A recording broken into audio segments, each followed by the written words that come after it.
இந்த வீடியோல 15 வருஷத்துக்குள்ள 5 கோடி ரூபாய் சேர்க்கணும்னா நம்ம என்னெல்லாம் பண்ணணும்ன்றத டீடைல்டா step by step real life எக்ஸாம்பிள்ஸோட என்னோட எக்ஸ்பீரியன்ஸும் ஒருவேளை நான் இதை மறுபடியும் பண்ணணும்னா என்னெல்லாம் மாத்தி பண்ணிருப்பேன்ற எல்லாத்தையுமே டீடைல்டா பார்ப்போம். வணக்கம், என் பேர் பூசன். இந்த சேனல் ஃபினான்ஸ் பூசன். ஸ்ட்ரெயிட்டா கண்டென்ட்ல இருந்து ஆரம்பிப்போம். எதனால 5 கோடியை சூஸ் பண்ணணும்ன்றத முதல்ல புரிஞ்சுப்போம். ரீசெண்டா நம்ம சேனல்ல ஒரு போல் கண்டக்ட் பண்ணிருந்தோம். மாசத்துக்கு ஒரு ஃபேமிலிக்கு எவ்வளவு செலவாகுதுன்றதான் கேள்வி. செலவுகள்னு சொல்லும் போது எல்லா செலவுகளுமே உள்ளடக்கும். Rent, school fees, EMI, insurance சொல்லிட்டு நம்ம பண்ணக்கூடிய எல்லா செலவுகளுக்கும் ஒரு ஃபேமிலிக்கு எவ்வளவு செலவாகுன்றதான் கேள்வி. இதுல ஆல்மோஸ்ட் 70% மேலான மக்கள் மாசத்துக்கு 40,000க்கும் குறைவா தான் ஒரு ஃபேமிலிக்கு செலவாகும்னு சொல்லியிருக்காங்க. அப்ப பெரும்பாலான மக்கள் 40,000ன்றதே கம்ஃபர்டபுளான லிவிங் எக்ஸ்பென்சஸா வச்சிருக்காங்க. நம்ம அதை ஆவரேஜா ஒரு 50,000 அசியூம் பண்ணிக்கலாம். அதாவது 50,000 மாசத்துக்கு செலவு பண்ற ஒரு ஃபேமிலி கம்ஃபர்டபுளா ஒரு லைஃப் ஸ்டைல மெயின்டைன் பண்ணுவாங்கன்றத அசியூம் பண்ணிக்கலாம். இந்த பாயிண்ட்ல ஒரு நபர் கிட்ட 1,80,00,000 லிக்விடா இன்வெஸ்ட்மெண்ட்ஸ்ல இருந்ததுன்னா அவரால் அந்த தொகையை மட்டுமே வச்சு லைஃப் லாங் இந்த எக்ஸ்பென்சஸை கவர் பண்ண முடியும். லைஃப் லாங்னு சொல்லும் போது இதுக்கப்புறம் ₹1 கூட ஏர்ன் பண்ணாம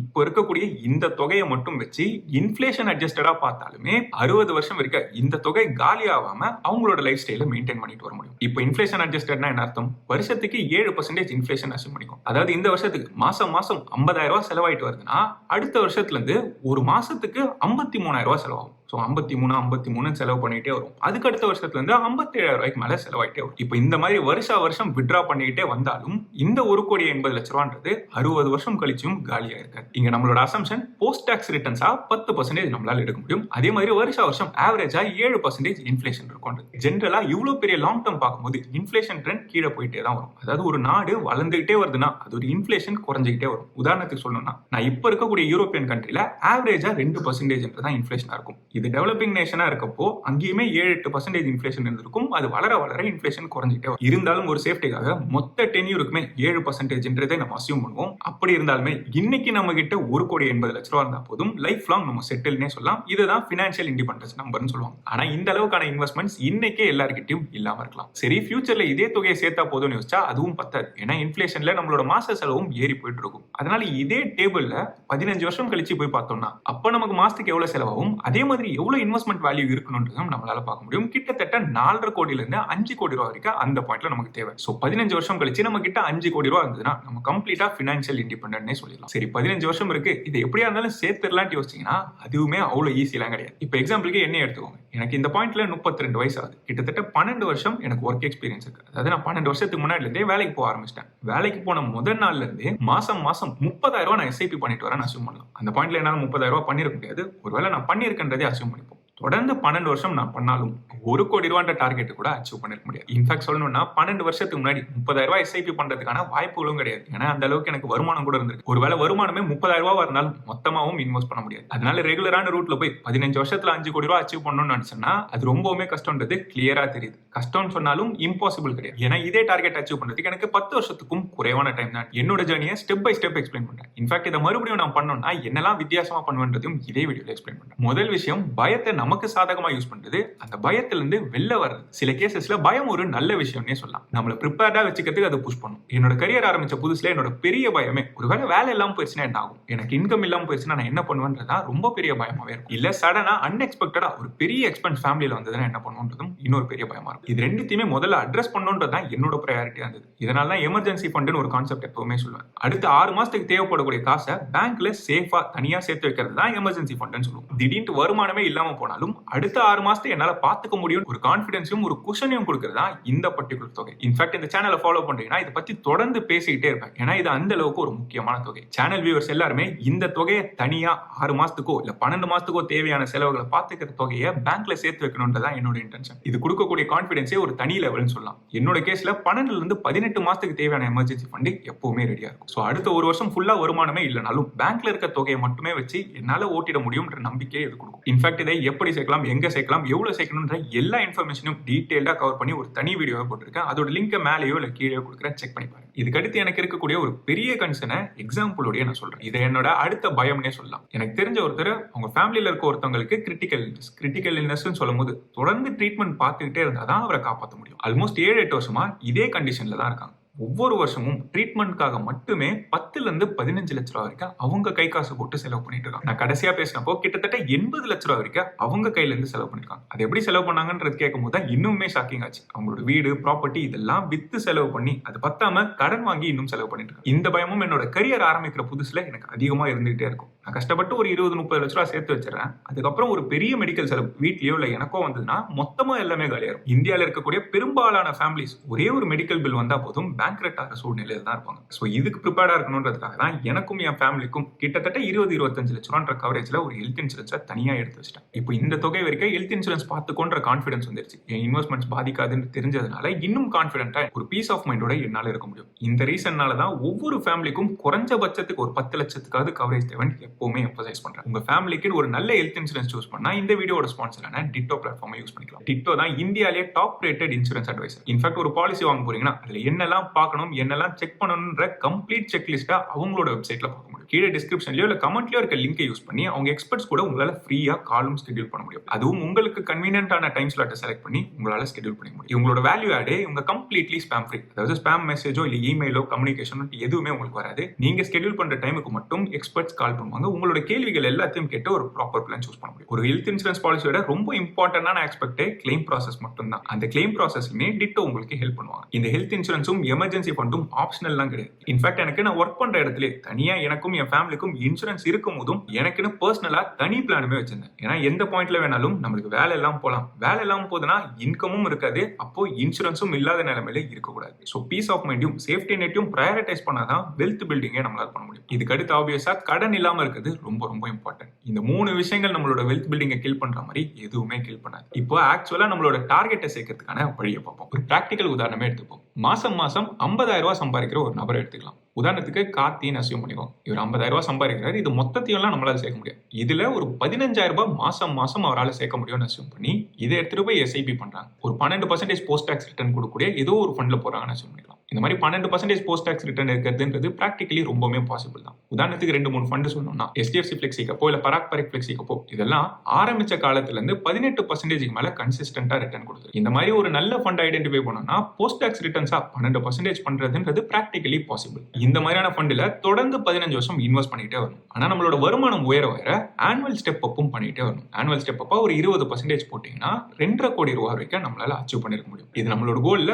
பாதி தூரம் வந்திருக்கு. இந்த பாயிண்ட்ல நிறைய பேருக்கு இன்னொரு கேள்வியுமே இருக்கும். என்னோட வருமானமே குறைவானதுதான், 20,000 ரூபாய் 30,000 ரூபாய் தான் சம்பாதிக்கிறேன். இதுல 15,000 ரூபாய் எஸ்ஐபி பண்ணுன்றது என்னால முடியாத சிச்சுவேஷன். கொஞ்சம் நல்லா யோசிச்சு பார்ப்போம். நம்மளோட கோல் 15 வருஷத்துக்குள்ள 5 கோடி ரூபாய் சேர்க்கணும்னு சொல்றோம். ஒரு பெரிய கோல் வச்சிருக்கோம்னா எப்பவும் பண்ணக்கூடிய சின்ன கான்ட்ரிபியூஷன்ஸே பண்ணோம்னா பெரிய ரிசல்ட்ஸை நம்மளால எதிர்பார்க்க முடியாது. அஃப்கோர்ஸ் இங்க 2 வேரியபிள்ஸ் இருக்கு. ஒன்னு நம்மளோட இன்வெஸ்ட்மெண்ட் அமௌண்ட் உயர்த்தணும், அப்படி இல்லைன்னா டைம் பீரியடை இன்க்ரீஸ் பண்ணணும். அதாவது 20-25 வருஷம் கழிச்சு இதை அச்சீவ் பண்ணாலும் போதும்னு யோசிச்சீங்கன்னா அப்ப நம்மளால குறைவான அமௌண்ட்லயே இந்த டார்கெட்டை அச்சீவ் பண்ண முடியும். ஆனா என்ன கேட்டீங்கன்னா பர்சனலா மாசத்துக்கு என்ன ஆனாலும் சரி 15,000 ரூபாய் எஸ்ஐபி பண்ற அளவுக்கு என்னோட வருமானத்தை நான் உயர்த்தணும்னு டிசைட் பண்ணிட்டு அதை ஃபோக்கஸ் பண்ணோம்னா வருமானமும் உயர்ந்திருக்கும், நம்மளோட கான்ட்ரிபியூஷனும் உயர்ந்திருக்கும். ஒரு ரியல் லைஃப் எக்ஸாம்பிள் கொடுக்குறேன். இவங்களோட பேரு பத்மினி ஜானகி. இவங்களும் நானும் ஒரு கம்பெனில ஒரு பர்டிகுலர் பீரியட் ஒன்னா தான் வேலை செஞ்சுட்டு இருந்தோம். இவங்களுக்கு ரொம்ப பெரிய பேக்ரவுண்ட்லாம் கிடையாது. ஒரு நார்மல் மிடில் கிளாஸ்ல இருந்து வந்த ஒரு பொண்ணு. பெரிய காலேஜோ இல்ல ஃபேன்சி டிகிரியோன்னு சொல்லிட்டு எதுவுமே உங்களுக்கு கிடையாது. முதல்ல உங்க கரியரை ஒரு ரேடியோ ஸ்டேஷன்ல ஆர்ஜேவா ஆரம்பிக்கிறாங்க. 5,000 ரூபாய் 10,000 ரூபான்ற ஒரு சின்ன சேலரிக்கு தான் அந்த வேலைக்கு போறாங்க. அங்க இருந்து கொஞ்ச நாள்ல இது அவ்வளவு பெருசா ஒர்க் அவுட்லாம் ஆகாதுன்னு தோணுது. அதனால ஒரு கம்பெனிக்கு போவோம்னு சொல்லிட்டு ஒரு டீசென்டான சர்வீஸ் பேஸ்ட் சாஃப்ட்வேர் கம்பெனி ஒரு சின்ன ரோல்ல தான் அவங்க அந்த வேலைக்கும் போறாங்க. அங்க கொஞ்ச நாள் வேலை செய்யும் போதே அவங்களோட ஸ்கில்ஸை இம்ப்ரூவ் பண்ணிக்கிட்டே வராங்க.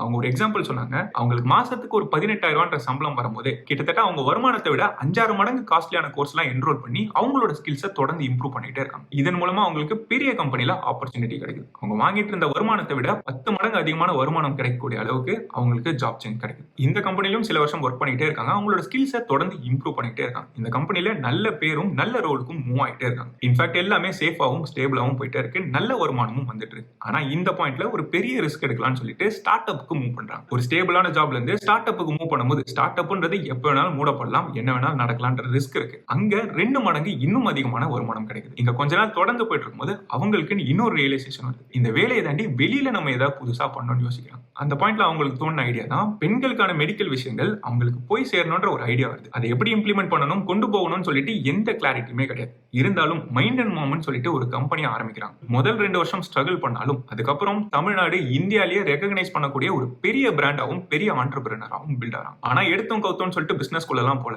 போதுன்ற அளவுக்கு ஒரு சேஃப்டி நெட்டை பில்ட் பண்ணிட்டு, எமர்ஜென்சி ஃபண்ட் இருக்கா, கடன் இல்லாம இருக்கானா, இன்சூரன்ஸ் இருக்காண்டி எல்லாத்தையும் செட் பண்ணிட்டு அதுக்கப்புறமா தான் இந்த ரிஸ்க் எடுக்கிறாங்க. அவங்க முதல்ல வாங்கிட்டு இருந்த வருமானத்தை விட இந்த பாயிண்ட்ல 100x அதிகமா அவங்களால சம்பாதிக்க முடியுது. அவங்களை இந்த இடத்துக்கு கூட்டின்னு போனதே இந்த ஒரு பர்டிகுலர் இமேஜ் மட்டும் தான். எல்லாரும் ஃபெயிலியரை பார்த்து பயந்துட்டே இருப்போம். அதாவது நம்ம ஏதோ ஒரு விஷயம் பண்ணி தோற்றுருமோன்ற பயத்துல இருப்போம்ல. அதை விட இந்த வருஷம் இப்ப நான் ஒரு பாயிண்ட்ல இருக்கேன்ல, இதே இடத்துல இதே மாதிரி அடுத்த வருஷம் இருந்துருவோம்ன்றத பார்த்து தான் ரொம்ப பயப்படணும். எதுவுமே முன்னேறாம இதே மாதிரி அடுத்த வருஷம் வந்தா அதுதான் பெரிய பிரச்சனை. சோ நம்ம கம்ஃபர்ட் ஜோனை விட்டு வெளியில வந்து ஏதோ ஒரு விஷயத்த புதுசா ட்ரை பண்ணாலோ இல்ல புதுசா கத்துக்கிட்டாலோ தான் நம்மளோட இன்கம் நம்மளால உயர்த்த முடியும். அப்படி பண்ணா மட்டும்தான் நம்ம நினைக்கிற கோலையும் நம்ம அச்சீவ் பண்ண முடியும். சோ என்ன பொறுத்த வரைக்கும் பர்சனலா நம்மளோட கம்ஃபர்ட் ஜோனுக்கு வெளியில போயிட்டு நம்மளோட வருமானத்தை எப்படி உயர்த்துதுன்னு பார்க்கணும். இன்ஃபேக்ட் என்ன கேட்டீங்கன்னா, மல்டிபிள் சோர்சஸ் ஆஃப் இன்கம் உருவாக்குறது ரொம்ப ரொம்ப இம்பார்ட்டன்ட். அதாவது நீங்க வேலைக்கு போறீங்க, அங்கிருந்து வரக்கூடிய வருமானம் மட்டும் தான் உங்களோட ஒரே ஒரு சோர்ஸ் ஆஃப் இன்கமா இருந்ததுன்னா நீங்க just one step away from being financially unstable. அதாவது அந்த இன்கம் சோர்ஸ் நின்றுதுன்னா மொத்தமா நம்ம ஃபினான்ஷியலி அன்ஸ்டேபிளா மாறிடும். இந்த தாட் என் மைண்ட்ல எப்பவுமே இருந்துட்டு இருக்கும். அதனாலதான் செகண்ட் சோர்ஸ் ஆஃப் இன்கம் உருவாக்குறது ஆப்ஷனல்லாம் கிடையாது, மேண்டேட்டரியா எல்லாருக்குமே ரெண்டாவதா இன்னொரு சோர்ஸ் ஆஃப் இன்கம் கண்டிப்பா இருக்கணும். இப்ப யோசிச்சு பாருங்க, ஒரு பெரிய கேபிட்டல் பில்ட் பண்ணோம்னா அதுக்குள்ள நம்ம போடக்கூடிய தொகை அதிகமா இருக்கணும். அப்போ நம்ம இன்கம் அதிகமா இருக்கணும். இல்ல ஒரு உதாரணத்துக்கு சொல்லணும்னா, நீங்க ஒரு நார்மல் ஜாபுக்கு போறீங்க, இன்வெஸ்ட் பண்ணிட்டு வரீங்க, ஒரு ஸ்டாக் வாங்குறீங்க, 5000 ரூபாய்க்கு அந்த ஸ்டாக் வாங்கிருக்கீங்க. அதாவது வருமானம் கம்மியா இருக்கு, அதனால 5000 ரூபாய் தான் வாங்க முடியுதுன்னு அந்த 5000 ரூபாய் ஸ்டாக் வாங்கிருக்கும். இப்ப அந்த ஸ்டாக் 20 மடங்கு அதிகமா வளர்ந்துருக்குன்னு வச்சுக்கோங்க. 20 மடங்கு அதிகமானாலும் 1 லட்ச ரூபாவா தான் மாறி இருக்கும். அந்த 1 லட்ச ரூபான்றது நம்மளோட லைஃப் மாத்தக்கூடிய அளவுக்கு ஒரு பெரிய பணம்லாம் கிடையாது. ஒரு ஸ்டாக் 20 மடங்கு ஆகுதுன்றதே ரொம்ப பெரிய விஷயம். அப்படி ஆனாலுமே நம்ம வாழ்க்கை மாறலன்னா நம்ம போடுற கேபிட்டல் குறைவா இருக்குன்னு அர்த்தம். இப்போ இன்வெஸ்ட்மெண்ட் 20 மடங்கு ஆகிறதுக்கு பதிலா நம்மளோட இன்கம் நம்ம 20 மடங்கு ஆக்கியிருந்தோம்னா நம்ம போடக்கூடிய கேபிட்டலும் அதிகமா இருக்கும், நம்மளோட வளர்ச்சியும் இன்னும் அதிகமா இருக்கும். இப்போ உதாரணத்துக்கு என்னோட இன்கம் சோர்ஸ் எடுத்துக்கோங்க. கிட்டத்தட்ட 5-6 வகையான டிஃபரெண்ட் சோர்சஸ் ஆஃப் இன்கம் இருக்கு. இதுல ஒரு பெரும்பாலான பகுதி என்னோட ஆக்டிவ் இன்கம் சோர்ஸ்ல இருந்து தான் வருது. அதாவது நான் சாஃப்ட்வேர் இன்ஜினியரா ஒர்க் பண்ணிட்டு இருக்கேன், அதுல இருந்து தான் என்னோட மேஜர் இன்கம் சோர்ஸா இருக்கு. இதை தவிர்த்து இன்வெஸ்ட்மெண்ட்ஸ், யூடியூப், பிராண்ட் டீல்ஸ் சொல்லிட்டு இதர சோர்ஸ் ஆஃப் இன்கமும் இருக்கு. இப்போ இங்க நல்லா கவனிச்சோம்னா என்னோட சேலரியை விட அதர் சோர்சஸ் ஆஃப் இன்கம் எல்லாத்தையும் கூட்டணும்னா அது அதிகமா இருக்கு. ஒரு ரெஃபரன்ஸுக்கு சொன்னா 10 வருஷத்துக்கு முன்னாடி சம்பாதிச்சிட்டு இருந்ததை விட இந்த அதர் சோர்சஸ் ஆஃப் இன்கம் மட்டுமே ஒரு 30-40 மடங்கு அதை விட அதிகமாவே இருக்கும். ஆனா நம்ம மிஸ் பண்ணக்கூடாத இன்னொரு விஷயம், இது எல்லாத்தையும் சேர்த்தாதான் என் ஆக்டிவ் இன்கம் பீட் பண்ண முடியுது. இண்டிவிஜுவலா பார்த்தோம்னா என்னோட ஆக்டிவ் இன்கம், அதாவது சேலரி இன்கம் தான் இன்னுமே அதிகமா இருக்கு. இதை கம்பாரிசனுக்கு சொல்லணும்னா 10 வருஷத்துக்கு முன்னாடி நான் வாங்கின சம்பளத்தை விட இப்ப 25 மடங்கு அதிகமான வருமானம் சொல்லலாம். சோ கம்மியான வருமானம் தான் இருக்குன்னா அதே வழியில போயிட்டு இருக்கணும்ன்ற அவசியம் கிடையாது. நம்மளோட ஸ்கில்லை இம்ப்ரூவ் பண்ணியோ இல்ல நம்மளுக்குன்னு வரக்கூடிய விஷயங்களை பண்ணியோ சைட்ல இன்னொரு சோர்ஸ் ஆஃப் இன்கம் உருவாக்குறது ரொம்பவே இம்பார்ட்டன்ட். இப்போ இந்த ஜர்னில நான் பண்ண மிஸ்டேக்ஸையும் ஹைலைட் பண்றேன், அதுல இருந்து நான் கத்துக்கிட்ட லெசன்ஸுமே பார்ப்போம். முதல்ல நான் இன்வெஸ்ட் பண்ண ஆரம்பிக்கிறதுக்கே சில வருஷங்கள் ஆயிடுச்சு. கிட்டத்தட்ட நான் வேலைக்கு போய் ஒரு 3-4 வருஷம் கழிச்சு தான் என்னோட முதல் இன்வெஸ்ட்மெண்ட்ஸே நான் ஆரம்பிக்கிறேன். சீக்கிரமா ஆரம்பிச்சிருந்தா அந்த ஹேபிட்டும் வளர்ந்துருக்கும், அதே மாதிரி இந்த போர்ட்ஃபோலியோல இன்வெஸ்ட்மெண்டோட கான்ட்ரிபியூஷனும் இன்னும் பெருசாகிருக்கும். ரெண்டாவது mistake, multiple sources of income இருக்கணும்ன்றது கிளியரா தெரிஞ்சாலும் அதை ஆரம்பிக்கிறதுக்கு கிட்டத்தட்ட 6-7 வருஷத்துக்கு மேல ஆயிடுச்சு. இன்ஃபேக்ட் நான் காலேஜ்ல இருக்கும்போதே சம்பாதிக்கணும்னு நினைச்சா அதுக்கான வழி இருக்குன்றது மட்டும் எனக்கு கிளியரா தெரியும். அந்த பாயிண்ட்ல ஸ்கூல் பசங்களுக்கு டியூஷன் எடுத்துட்டு இருப்பேன். காலேஜ் முடிச்சுட்டு லேட்டா தான் வருவேன், வந்த உடனே ஒரு 2 மணி நேரம் ஸ்பெண்ட் பண்ணி டியூஷன் எடுப்பேன். அது மூலமா ஒரு இன்கம் வந்துட்டு அந்த பாயிண்ட்ல என்னோட ஸ்கெடியூல் பாத்தீங்கன்னா ரொம்பவே டைட்டா இருக்கும். காலேஜ் முடிச்சுட்டு வருவேன், டியூஷன் எடுப்பேன், நைட் காலேஜ் ரிலேட்டட் வேலைகளை பார்ப்பேன், காலையில எழுந்து மறுபடியும் ஓடணும், இதே ரிப்பீட் ஆயிட்டே இருக்கும். அது கஷ்டமா இருந்தாலும் அங்கிருந்து டிசிப்ளினும் எக்ஸ்ட்ரா இன்கமும் ஜென்ரேட் ஆச்சு. ஸோ நம்மளோட ஸ்கில்ஸை யூஸ் பண்ணி அதை மானிட்டைஸ் பண்ணிக்கலாம்.